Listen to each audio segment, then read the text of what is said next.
Dia. Primeiramente, eu gostaria de agradecer ao 8º Congresso Brasileiro de Energia Solar por ter aceito o meu trabalho para apresentação. O meu trabalho é a medição da radiação solar através de células de referência de baixo custo. Eu sou André Possamay Rosso, programa de pós-graduação em Engenharia de Minas, Metalurgia e Materiais da Universidade Federal do Rio Grande do Sul, e também o professor Juliano Ars Rampinelli, que é do programa de pós-graduação em Energia e Estabilidade da Universidade Federal de Santa Catarina.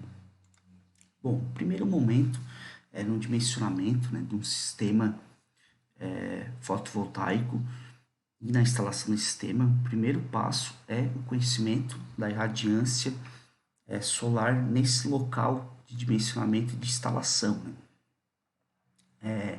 No Brasil, a maioria dos locais faltam medições precisas do recurso solar devido ao alto custo do equipamento que é utilizado para a medição da radiação solar. Em usinas fotovoltaicas, a medição da radiação solar em um único ponto da usina, ela pode acarretar valores que não são compatíveis com os valores de geração de toda a usina, devido a um fenômeno que se chama dispersão espacial da radiação solar. No momento então que uma nuvem pode estar passando por essa usina fotovoltaica, alguns módulos não estão gerando como os outros módulos da usina onde essa nuvem não está passando. Então, acontece uma dispersão espacial da radiação solar devido à presença de nuvens, né, nessa área da usina. Então, o ideal é que a medição da radiação solar na usina é realizada em vários pontos distintos, né, distribuídos em toda a área da usina fotovoltaica. Bom, os instrumentos, então, conhecidos para a medição da radiação solar são os piranômetros termoelétrico e o piranômetro fotovoltaico e as células de referência, né? Então, aqui eu tenho uma imagem de um piranômetro termoelétrico e do piranômetro fotovoltaico. A diferença dos dois é, além da precisão, o sensor, né, do piranômetro fotovoltaico é a própria célula de silício cristalino e no termoelétrico é uma termopilha. Aqui a imagem então de um piranômetro termoelétrico e de uma célula de referência da planta piloto bioclimática da estação meteorológica, né, que fica na planta piloto bioclimática da Universidade Federal de Santa Catarina. Bom, então as células de referência que foram utilizadas para medir a radiação solar, então são 6 células, né? 3 células são de silício monocristalino e 3 são de silício multicristalino. Então a célula 1, 2, 3 são as de silício mono e a 4, 5, 6 são as de silício multicristalino.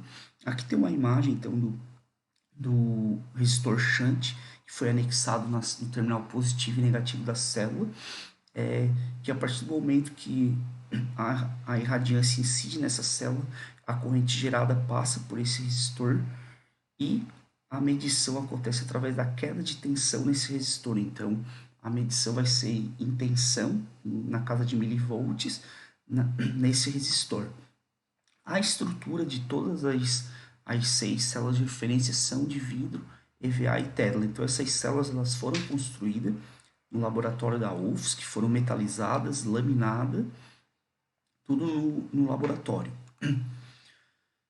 A caracterização então, das células de referência elas foram caracterizadas por 2 métodos, que é o método indoor e o método outdoor. No método outdoor, elas foram caracterizadas com uma célula de referência padrão e com um piranômetro termoelétrico. Então, analisando aqui a célula 1, a constante de calibração pelo método indoor, que foi no simulador solar, a cada 1000 Wm² de radiância vai gerar 7,8913 amperes de corrente na célula. No método outdoor, com a célula de referência padrão, a cada 1000 Wm² gera uma tensão de 28,9 mV e utilizando o piranômetro termoelétrico, a cada 1000 watt-metro quadrado vai estar em torno de 30,2 milivolts de tensão no resistor shunt. Aqui a célula 2 ela não tem a caracterização outdoor com piranômetro termoelétrico, porque ela foi caracterizada em dia diferente das outras células, e no dia que ela foi caracterizada, o piranômetro térmico não estava disponível.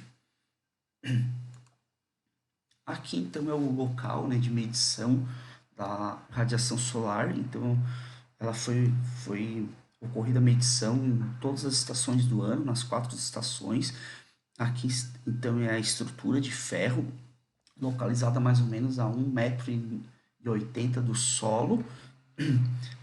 Todas as células na posição horizontal, devido a evitar componente albedo daqui do gramado, né, da região, e também a fim de comparar com o piranômetro fotovoltaico que está instalado na estação meteorológica em cima da planta piloto. Então, em cima dessa casa está o piranômetro, que foi comparado à medição do piranômetro simultaneamente com as medições da célula.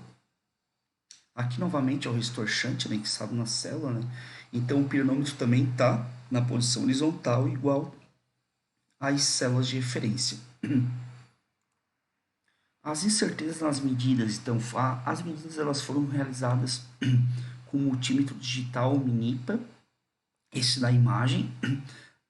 As medidas foram realizadas na faixa de 200 milivolts, utilizando uma resolução de 0,1 milivolt, com uma precisão então, de mais ou menos 0,5%, com mais 3 dígitos.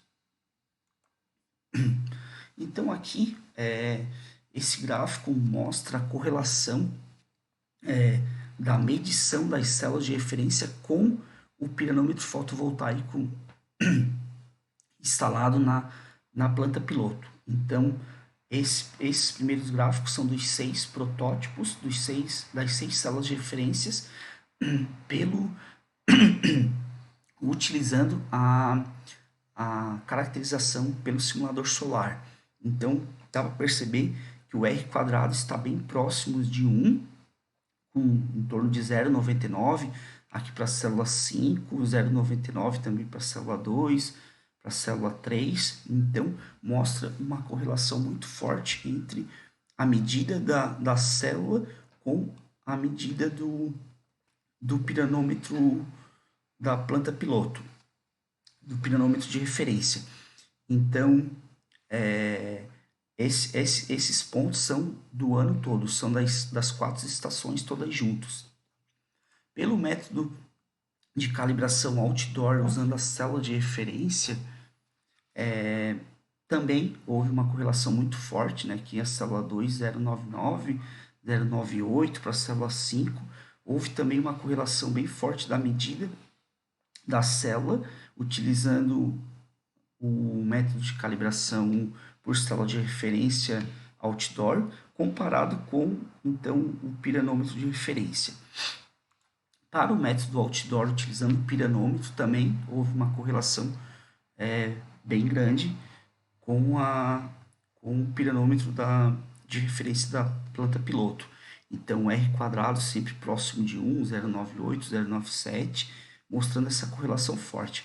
Aqui não tem um gráfico da célula 2, devido ela não ter sido calibrada, né, pelo método outdoor, utilizando o piranômetro termoelétrico. Aqui então esse gráfico apresenta a dispersão nas medições da radiação solar, considerando os diferentes métodos de calibração das células de referência e as distintas estações do ano. Então, aqui para a célula 1, por exemplo, em amarelo e cinza os desvios do piranômetro, do piranômetro de referência da planta piloto. Em marrom e cinza as medidas da célula de referência com a calibração indoor pelo simulador. Em rosa, calibração outdoor com a célula de referência padrão. E em vermelho, com outdoor pelo piranômetro termoelétrico. Então, o que dá para perceber é que em todas as células, em todas as estações, as amplitudes máximas e mínimas maiores são na quando as células foram calibradas pelo método outdoor, utilizando as células de referência.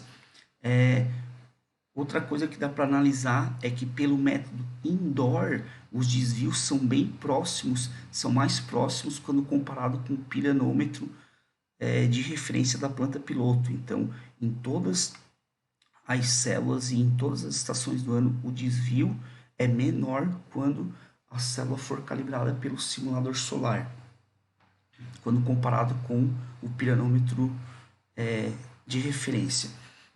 Quando comparado também uma célula com a outra, né, a célula, por exemplo, analisando aqui a célula 1 com a célula 3, porque a célula 2 não tem a estação de verão, ela não foi conseguido medir com ela na estação de verão, então comparando a célula 1 com a 2 mostra então a repetibilidade, né, quando analisado para o verão, para o outono, mostra certa repetibilidade desses desvios, né? Então, apresentando uma repetibilidade na construção da célula e também na calibração dessas células, né? Então, se a gente analisar também os valores máximos de desvio na estação, por exemplo, do outono, aqui para a célula 1, se analisar pelo método outdoor, ela tem amplitudes máximas aqui de aproximadamente 940 watts metro quadrado. Analisando todas, estão nessa faixa, né, na estação de outono. Então, mostrando essa repetibilidade, né? Se analisar também, analisando também pelas células de silício multicristalino, também se mostrou bem parecida com as células de silício cristalino. Então, os desvios máximos, maiores, máximos e mínimos foram na calibração outdoor, utilizando as células de referência padrão. Também, pelo método indoor, se mostrou desvios mais próximos quando comparado com o piranômetro de referência da planta piloto. E também mostrou uma repetibilidade quando comparado uma célula com a outra, né? E comparando as estações do ano também, uma com a outra. Igualmente com as células de silício monocristalino. Como considerações finais, então, o método de construção das células de referência se mostrou eficaz após a etapa de laminação. As células não apresentaram nenhuma formação de bolhas, evitando assim um aceleramento, né, na degradação por delaminação do EVA. As células de referência nos 3 métodos de calibração apresentaram uma forte correlação quando comparadas com o piranômetro de referência, apresentando então um R quadrado próximo de 1. As células de referência mostraram uma repetibilidade nas medições quando comparada uma com a outra em todas as estações do ano. Como já esperado, os maiores valores de irradiância foram encontrados nas estações do verão, chegando em amplitudes de aproximadamente 1.100 watts metro quadrado, quando a célula de referência calibrada pelo método outdoor com a célula de referência padrão. Os valores menores foram na estação de inverno, com amplitudes máximas de aproximadamente 700 watts metro quadrado, com a célula de referência calibrada pelo método outdoor com a célula de referência padrão. Então, aqui são as referências utilizadas no trabalho. Meu muito obrigado.